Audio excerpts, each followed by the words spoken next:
Hello, everyone, and welcome to New Consciousness Review. We have two guests today.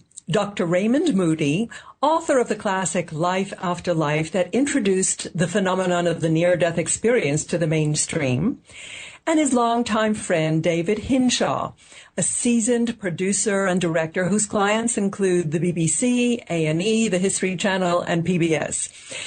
Together, they have produced a pilot for a new video series of conversations between Dr. Moody and people who have had experiences that are offering new insights into the ultimate human questions.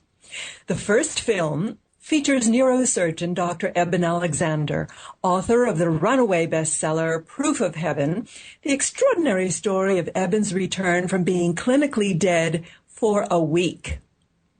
The conversations of these two medical doctors in the film advances the discussion to a whole new level as they consider science, quantum physics, the question of the soul, and the possibility of the eventual combination of science and spirituality as partners rather than adversaries. Raymond and David, welcome. Thank you so much, Miriam, for having me on your program. And, it's really good to be with you again. Well, you're halfway around the world on tour. I'm so glad we were able to connect. So the listener will have to be understanding if we have a bit of wonkiness in the connection. Yes. So who came up with the idea for this series? My friend David Hinshaw suggested to me many years ago that he wanted to do a series with me talking with various kinds of interesting people. So it was David's idea, yes. Aha. And what is your hope for the series? What do you hope that it will accomplish? At age 69, Miriam, I have really changed my slant on this whole thing, and I really want to get information out to the people. I know that, and I'm not a fanatic, I hope, but I do think this is very, interesting and important information.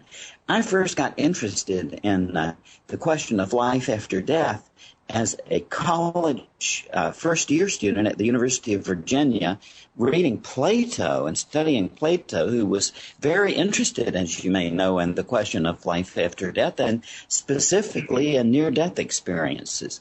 But at that time, it was really more intellectual to me in that my idea was exploring myself philosophical problems.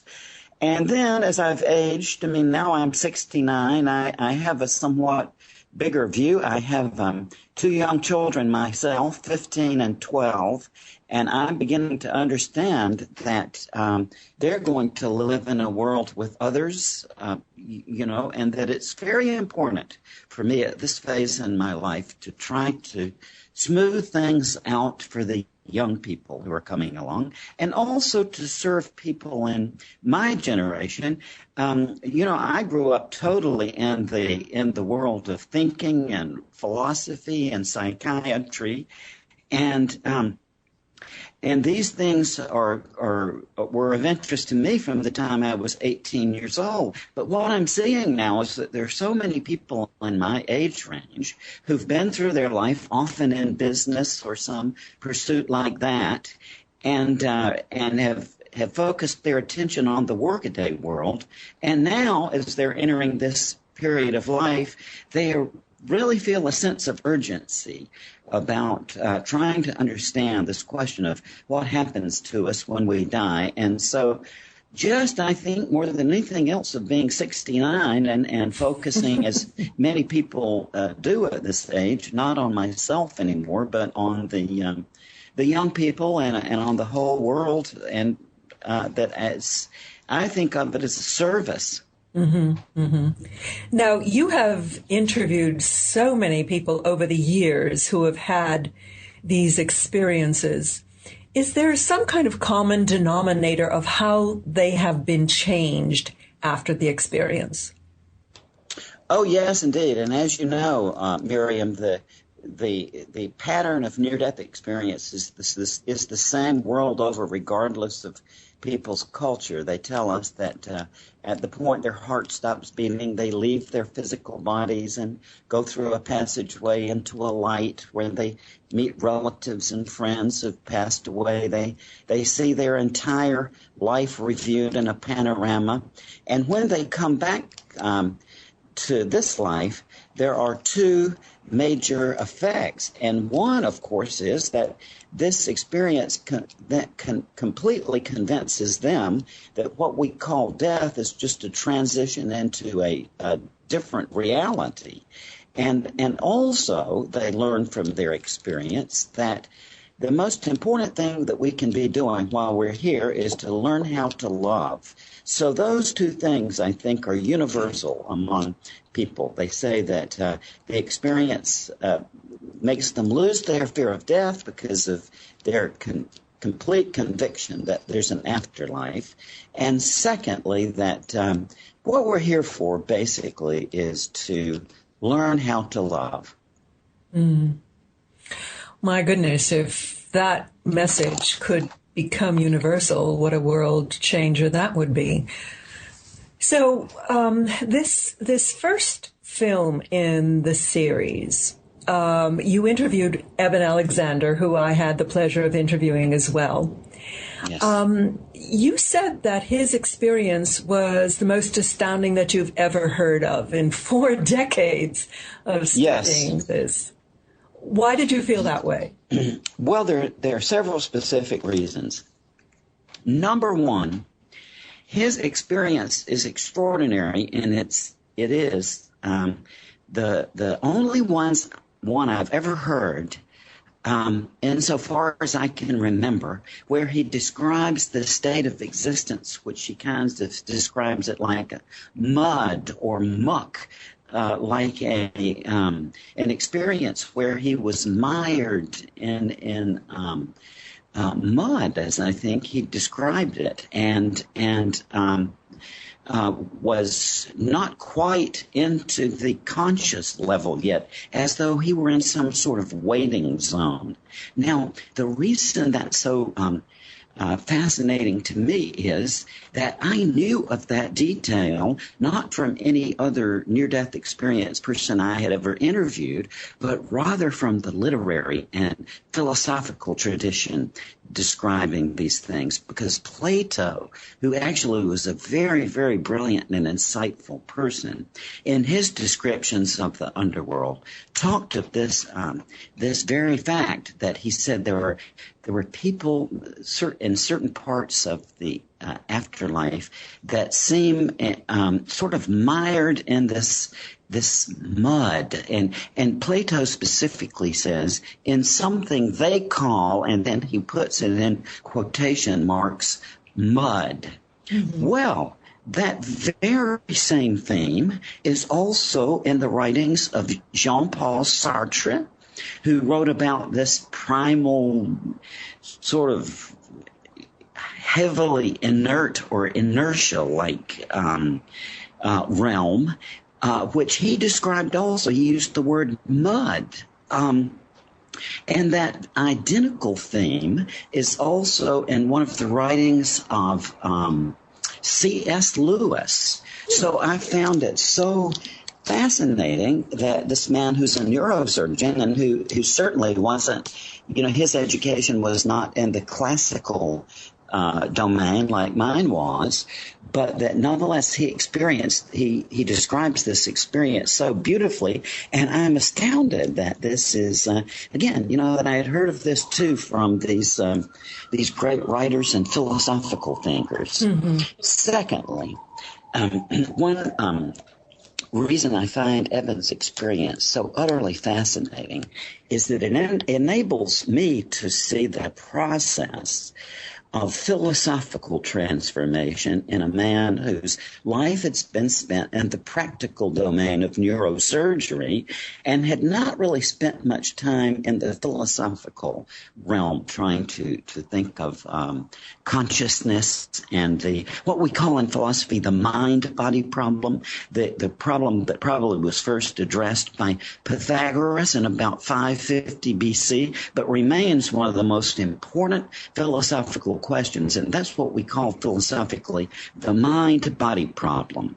And that is, just to put it into the nutshell, we really don't have any idea whatsoever how this unique experience that we can all have of consciousness, direct self-consciousness, where we are directly aware of our own conscious self and being. In reality, nobody has the slightest idea of how this is connected to the material substance of the body or related to the physical dimension of existence. And so to see a man who had sort of spent his life, of course, knowing a lot about the brain, but had not really reflected on the philosophical dimension of it, and that he had this profound and overwhelming experience that changed his perspective on what I think is the most basic quantity in the universe, namely consciousness, to watch his process, because he, from his experience, he realized that consciousness is not the artifact of the brain, that it is something that is more real, or that it is primary, that consciousness is primary, and that the physical side is really something of the secondary nature. So those things, and also third, that the medical situation was so extraordinary. I mean, as you know, I'm a physician myself. I've studied neurology, and in our psychiatry training, we have to do neurosciences and neurology as well. And I know about E. coli meningitis, and this is virtually unsurvivable. That I think it's something like a 97% mortality rate, and so that that Eben survived this virtually unsurvivable illness, and that moreover he wasn't impaired. Almost all of the very few survivors of this illness end up with cognitive deficits and so on. And yet, from your experience with Eben, there's no cognitive deficits there. Some of his friends say he's even more energetic after this ordeal than before. And a fourth thing is that by the current kind of neurophysiological understanding of consciousness, the medical records show that Eben could not have been conscious during that period. Yet he came back saying that far from being unconscious, he was more conscious than in ordinary daily reality. That he entered into a realm of existence that is, as I've heard many patients say, more real than real. Mm-hmm. So for all those reasons, I say it as that, this is, I think, the most remarkable single near-death experience I have ever heard. Well, I don't know whether because people are coming out with these experiences that more people are coming forth to tell about their own, or whether they're actually occurring with greater frequency. But there certainly is a wave of them coming through. It's interesting. They are. And my opinion is that the reason we're seeing them more frequently is the development of cardiopulmonary resuscitation technology. I went to medical school in 1972, and that was 41 years ago now. And medical progress hasn't simply stopped. The enormous developments that have taken place in the 4 decades that I've been in medicine. I mean, we are routinely pulling people back from a state now that when I was in medical school, it would have been utterly hopeless. Now, what you would expect under those circumstances is that the near-death experiences would become more incoherent. That is, that the closer the patient came to, final death, that the more incoherent and confused and so on that the experience would become, right? That's what you would naturally expect. But in reality, what we see is that the experiences are getting more complex and more extraordinary the closer people get to death. So that I think is why this phenomenon is occurring. You see, of this wave of these things, because we can just bring so many more people back now from a state that a few years ago would have been regarded as death.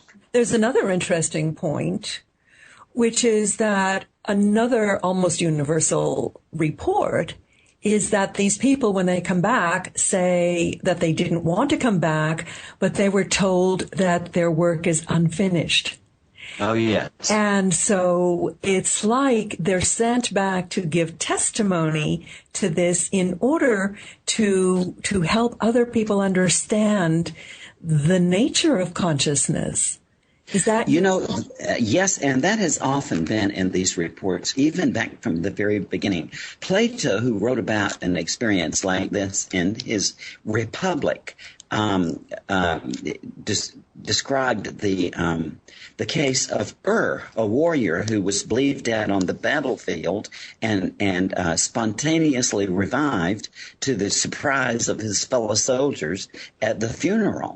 And came back saying that he had been told when he was on the other side that he was allowed to see certain things that most people weren't. Just he was sort of given a guided tour so that he could go back and tell his fellow earthlings about what had happened to him. I heard that same idea from George Ritchie, the first person I ever knew, the first living person I ever knew who had a near-death experience. And I heard George's experience in 1965 when I was a third-year undergraduate student of philosophy at the University of Virginia. And George said that, too. He was sort of given this guided tour and told that he should go back and report on it to the rest of us. And so was Eben, as you know. And so this is a theme that you do see from time to time, the theme of the person who's to serve as a messenger to the rest of us. Incidentally, that was also one of the functions of the shamans. The shaman typically in their other world journeys would go over to the other side, and they would be met by a spirit or a god or a goddess and instructed to take certain information back to the world. Mm-hmm. Mm-hmm. I was told that you were the first person that Eben came out to after his experience. Were you friends? No, that's not true. No? No, that's not true. Eben had told this to others before he and I met. Absolutely, yes. Uh-huh. Now, I was remarking when you were telling me about the mud sequence where Eben talks about his worm's eye view. I interviewed Eliza Medhus, who's also a medical doctor in Texas. And she has written a book about her son and the afterlife, where his communications are being channeled. What I found so interesting was that he also had a description of this very same state, this kind of murky. Good. Okay. Yes, absolutely corroborated it and just kind of leapt out at me. Yes. You know, the C.S. Lewis writing in which that detail is given is Paralandria, one of his novels, and is described in there too. And I forget which specific work of Jean-Paul Sartre, but I remember reading it in a Sartre's work when I was a philosophy student. Mm-hmm. What I found interesting in both of these accounts of Eric and Eben was that the way to get out of that state was simply to ask, to be open. Yeah, yeah. And the implications for consciousness are just so fascinating. I would love your opinion on how you think the world would change if people really understood that consciousness persists. Thank you for that question, because that's very important, Miriam. And first of all, I'll say what I've heard people say from the time I first began to investigate this back in the 60s. And forward from then, I've heard many people over the years express the opinion that if we could have, for example, a rational proof of an afterlife, then everything would be great on the earth, that we would love each other and be peaceful and, have a harmonious life here.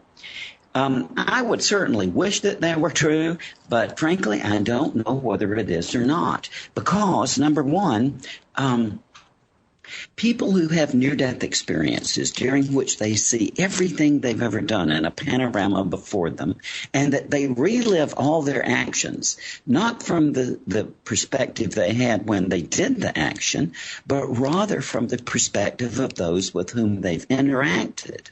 And so what they say is that if you see yourself in this panorama doing a mean-spirited or unkind action to someone else, then in this panorama, you are embedded in the consciousness of the person with whom you've interacted, and so you feel directly and empathically the hurt that you brought about in that person's life, which seems to me to be the ideal learning experience, right? What better way to learn? Now, or if you see yourself doing a kind-hearted action, or a loving action, then you feel directly and empathically the good feelings you brought about in that person's life. But even after an experience like that of seeing everything they ever did, and the loving and the unloving, what people will say is that it's still very difficult to get through this life without, blowing up at people or saying things you wish you hadn't have said and so on. Dr. George Ritchie mentioned that to me when I was about 22 years old. He mentioned that. And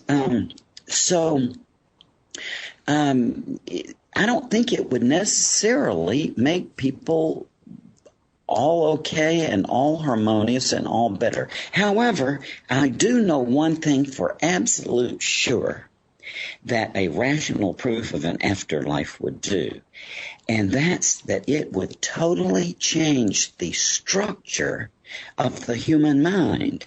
And the reason is, as the greatest thinkers about logic have pointed out throughout history, the logic system and the rational system that we use is simply not set up to prove or disprove a life after death. That's the logical reality. Now, so therefore, you see that if there is eventually a rational proof of an afterlife, what that means is that the entire human mind will evolve. So that, to me, is the most exciting prospect. Well, they do say that in certain esoteric circles that the evolution of mankind is moving toward much greater, I suppose what you would call psychic or telepathic abilities. that we will be able to tune into the universal mind, which is pretty much what people do when they go into either near death or out of body or other kind of psychic experiences. Maybe this is just a preview of coming attractions. It could be, and also many things that at first seem impossible eventually come into reality because of developments in logic, and in knowledge. And yes, I think there could be some sort of natural process whereby entirely new faculties came about in the human mind. We're even beginning to conceive of them technologically, right? With all of the genetic engineering and all of the wonderful knowledge about neurobiology and so on, it seems quite possible that we could advance our development, right, by through knowledge too. Mm-hmm. Yes.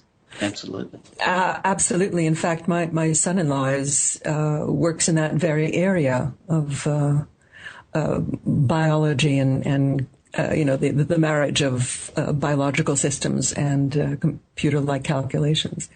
Yes. Well, just let me give one example. There's a expert now in vision who has figured out a way to enable people to see a broader spectrum and to see colors that we can't now imagine and so on. And this is not science fiction. This is not New Age things. This is, a neurophysiologist who has plainly figured out how to do it. What's the basis of it?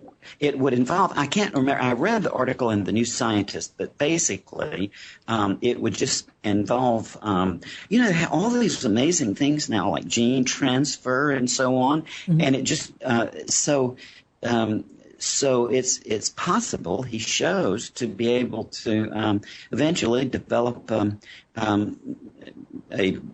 chemical, for want of a better term, or an organic compound that's associated with the vision system anyway, that we can introduce, and this would enable us to see colors that we can't see now.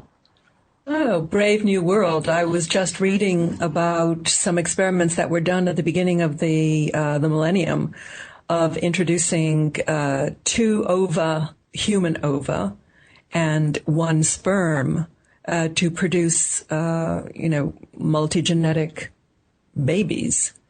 Yes, and I think you've probably heard about the result. It's now possible, and maybe has been done, in which there can be children who actually have 3 parents. And the reason is that there are certain rare diseases that involve the mitochondria, which you get all of the mitochondria are these little tiny organs inside the cell that essentially generate energy. And because of a certain thing I won't describe, the fact is that we get all of our mitochondrial DNA from our mother. And in people who have a hereditary defect, you see, of these cells, it's now quite possible to get a mother donor who will donate her mitochondrial DNA, which is adequate or normal, and this could be introduced into a fertilized ovum with the sperm of a man, and then the fertilized ovum from the woman with this defect, but then the mitochondrial DNA from the other woman would be introduced. So you would have a individual there who would really essentially have 2 mothers and a father. That's quite as a matter of fact, this is getting ready to happen in England, where this work is being done. And this would be, you see, a marvelous medical advance, because people who have this particular defect, it's a terrible thing. So this is a procedure now that can cure this. Indeed. It reminds me of the anecdote of the woman who said to Winston Churchill, if we had a baby, imagine what it would look like, my looks and your brains. And he said, yes, madam, but what happens if it had your brains and my looks? Yes. Well, there may be some stumbles along the way with this, but it's coming. It's coming. It's this is quite an extraordinary world. And Miriam, I take comfort from the fact that at every juncture in history where these radical things have been done, there has been this kind of worry and so on, and yet, we've gotten by pretty well, I think. And, I remember, for example, as I'm sure you do too, when the first test tube baby came about, just maybe 30 or so years ago. And at that time, that seemed so extraordinary. Well, now there are, I think, thousands and thousands of test tube babies wandering the planet, and we haven't had any difficulties from them. Mm-hmm, mm-hmm. Yeah, well, then there's the story of the boys from Brazil. Anyway, we have to take a quick break for a word from our sponsor, and then we'll be right back with Dr. Raymond Moody.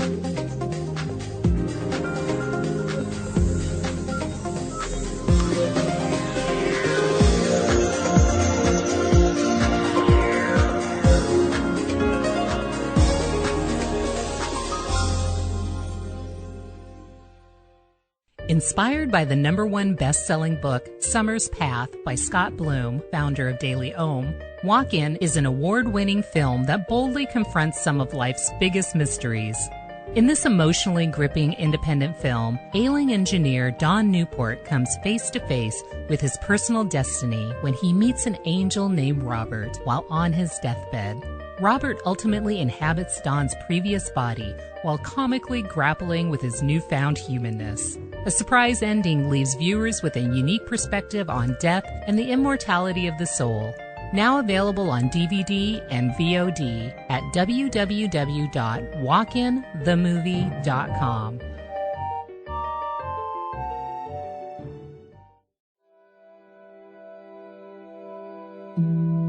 Silent, The Power of Silence by Gregory Malouf, founder of the Epsilon Healing Academy. Gregory reveals the secrets to real-life success through his engrossing stories, spiritual insights, and relevant examples from his own personal journey, as well as the experiences of those around him.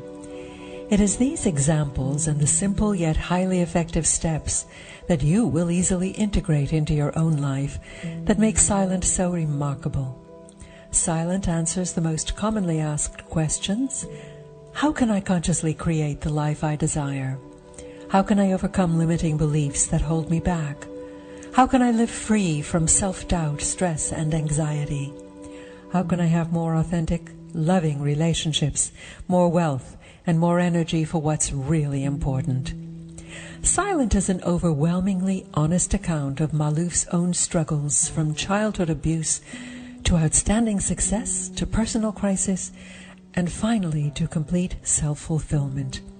His story is interwoven with practical advice, inspirational teachings, and motivational exercises which instantly give you the answers you seek.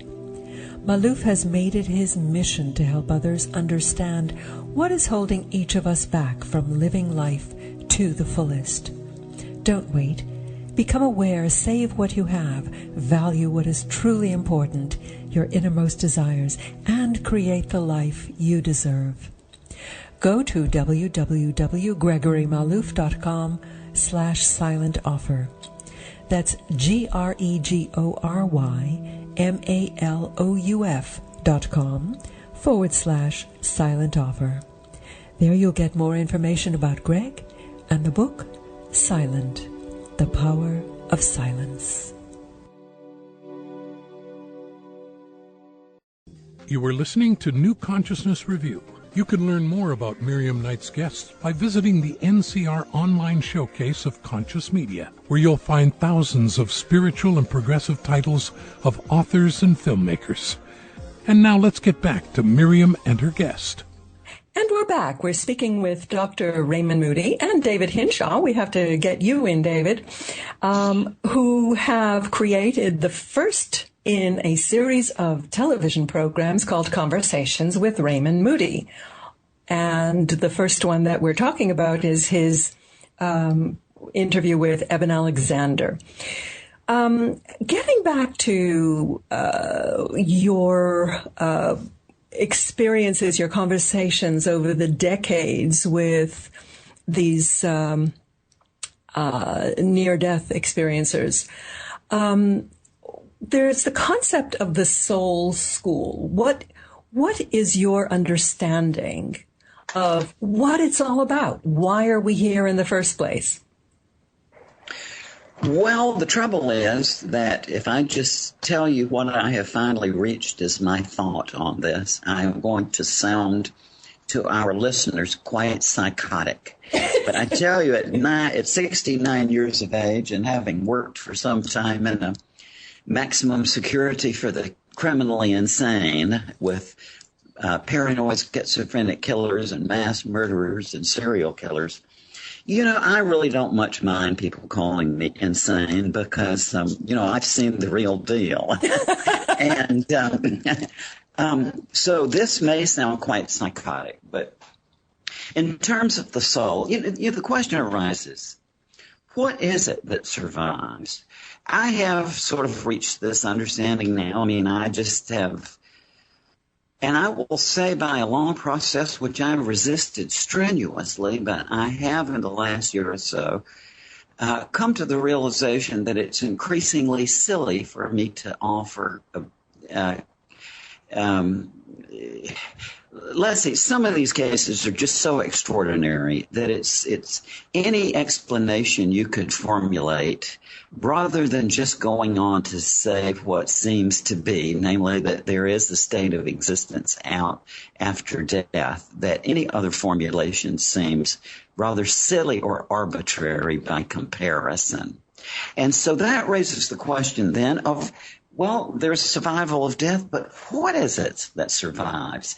And this problem has gone literally back to antiquity. I mean, Plato is the person who came up with this idea of the soul that is still in Western thought, the idea that a soul is an immaterial entity that somehow inhabits the body, or in Plato's conception of it, is imprisoned in the body.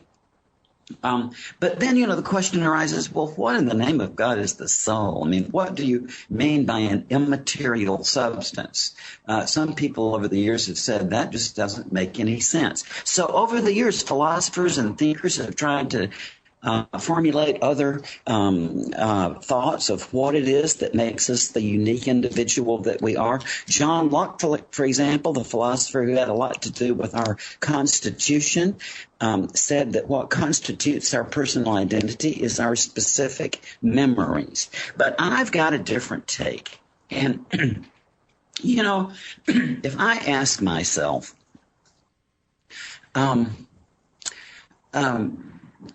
what is it most basically that constitutes a human being and a human life? And hold on to your hats, because this one is going to take a little while to digest. But I think that the thing that we have as a human species that as far as we know as no other species has, is as we go along in life, we narrate our life story. Right? We keep track of this story of our life story. And what is a human life but a life story, that person's story? Mm-hmm. And I heard this great remark by Elie Wiesel. You remember the Nazi hunter, the man who survived Auschwitz and then made it his campaign to go around to bring the perpetrators to justice and so on. A very wise and wonderful man, Elie Wiesel. And he said, God made man because he, capital H-E, loves stories. God made man because he loves stories. And that's what I have come to think, Miriam, as psychotic as it may seem, that this thing we're in now is all about. This is God's education and entertainment medium. We go through these lives to learn things, to experience things, And as my wonderful daughter told me about 3 years ago, and my kids incidentally don't hear about life after death at home. That's my profession. At home, we talk about what's for dinner, the homework, what's on at the movies, and so on. So my kids don't get this at home, and they don't go to church. We live in Alabama, and I'm afraid of snakes, so. My daughter, just on a walk that we took, she's a Blackfeet Indian, incidentally. We adopted her at the moment of birth.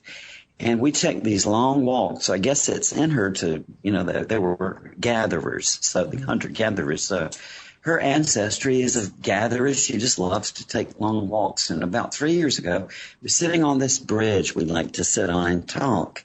And she said out of nowhere, she said, I don't like this place. And it was obvious she meant this world. So I was shocked. And she went on and she said, she said, when you die, you just go up and God takes you up and he keeps you up there, she said, till all the people you've known while you're alive on earth have died, and then he sends you back as another person. In other words, for another story. And I think the reincarnation idea fits in very well with my idea of personal identity, that what are we but our life stories? So in effect, that I think that this thing we're in is it's a way of learning. It's kind of a holographic projection of consciousness that interacts with some other X factors that I just don't understand. But I think that it has to do with experiencing a life story, and for purposes such as learning and learning to love, especially. So we're kind of like television or theater for God to keep him from getting bored. Or for ourselves. I mean, it's a very interesting thing to do, is to go through a life, especially as you get older and you begin to see the patterns in it. I remember I heard Joseph Campbell say years ago that and he was in his 80s at that time, but he said that the older he gets, that the more it seemed to him as he looked back at his life that it had been a sort of script. And the reason that impressed me so much was that I heard this constantly from my patients who were elderly. Before I went into forensic psychiatry, I did a lot of geriatric psychiatry. And not all of my patients by any means were Alzheimer's or anything. Many of them were people whose cognitive skills were very good and so on, but they were in some sort of situation or, depression, and they would review their life, and many of them said that same thing to me, that the older you get, the more when you look back at your life, it seems almost like a script. Now, on the one hand, somebody's going to listen to this and say, oh, that's just a metaphor. I mean, what you're doing there is that like Shakespeare said, all the world's a stage and one man plays many roles. And I heard a playwright not long ago say, a play is just a life with the boring parts taken out. And some may look at this and say, it's just a metaphor, Raymond. I mean, you're taking the human institution of the stage and you're projecting it out in the universe. But I say, no. What I think is that the great dramatists like Aeschylus and Euripides and Sophocles, that just being people who thought about things, they had realized that facet of life just as I did as a young psychiatrist, that the older you get, the more when you look back at your life, it seems to have this dramatic structure. As Aristotle told us, like a narrative as a beginning and a middle and an end. Mm-hmm. And it wasn't that Aristotle was making that up. Aristotle was observing it as a fact. So I think that, Aeschylus and Euripides and company just got the idea, hey, this is how life is, so we can put this on. Let's build us a flat place out here and just get some people to enact this. So I do think that life has a dramatic structure. Fascinating. Now, as a psychiatrist with the background that you have, I have two questions for you. One, do you ever think that perhaps schizophrenics are actually communicating with other planes of information? I've never had that intuition even a single time. I had, and you know, that was my specialty, was severely psychotic people. Mm-hmm. And my impression with that is that is a schizophrenia. Miriam, is a physical illness. I mean, if you've been around a lot of sick people, schizophrenics look sick. I mean, this is a physical illness ultimately, and someday, ultimately, we will find out specifically where it is. But even, you know, I mean, even after, and I'm not talking here about bodily habits or anything, even a schizophrenic, even with stepping straight out of the shower, there is, and many psychiatrists will tell you this, there's a certain sort of odor to it that you can sense, and especially when you have experience. So, no, this is a physical illness. But I will say that I've seen things in psychiatry that, yes, indicated to me that people were put in the mental hospital, and just because they were in touch with some other domain of existence. It wasn't schizophrenia, but this was, for example, in about 1988 or 89, I was called to as a consultant to a state mental hospital that was having some difficulties, and because of my knowledge of geriatric psychiatry, I went there as a consultant, and just walking across the campus of this state hospital, I saw a man who was just a gusher of love, is all I can describe it.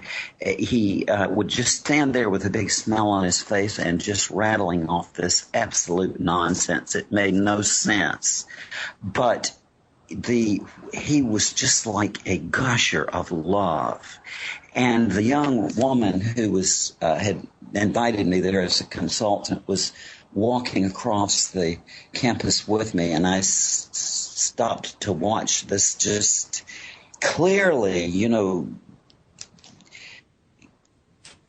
it's coming from elsewhere is all I can describe it. And I said, wow, you know, and she said to me very calmly, she said, yes, I come and I hug him every day. And it energizes me for the whole day. So, yes, I've seen things in psychiatry that are spiritual in nature, but schizophrenia, I think, is not one of them. Mm-hmm. Well, we're kind of drawing towards the end of our time together, and we haven't even heard from David. David. Yeah, well, that's good. He's finally sobered up a little bit here. And, hey, no, I'm just kidding.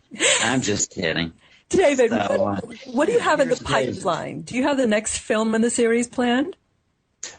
We do have a couple of ideas.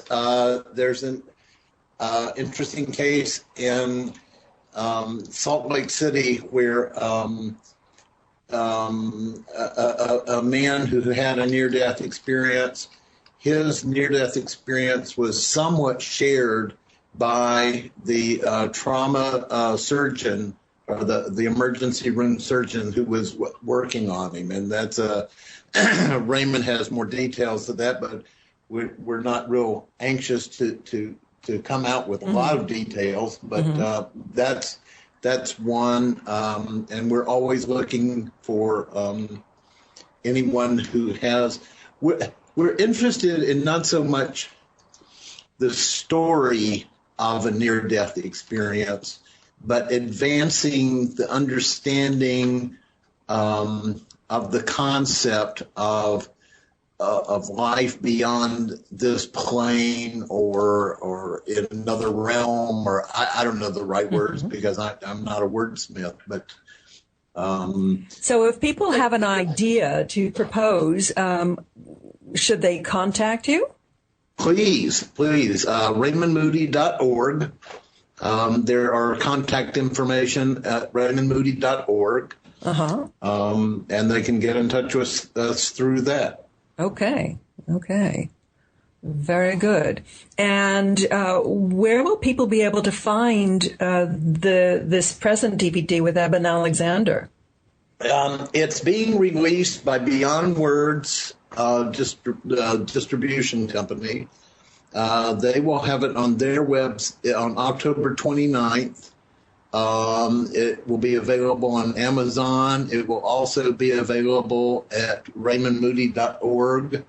Hopefully it will be everywhere and anywhere. Mm-hmm. Yes. And again, the title is Conversations with Raymond A. Moody, Jr. Yeah, we're calling it, we're always allowing the guest to go first. Okay. Our good manners. It's Conversations with, and this first one is Eben Alexander and Raymond Moody. Uh-huh. Subsequent ones will be, Conversations with whoever and Raymond Moody. Okay. Great. Okay, so it would be raymondmoody.org. Yes? Correct. Yes. Great. Well, I'm afraid that's all the time that we have, so get back to partying wherever you are. We've been speaking with Dr. Raymond Moody and David Hinshaw about conversations with various interesting experiencers of afterlife phenomena. Thank you very much for being with us. Thank you so much.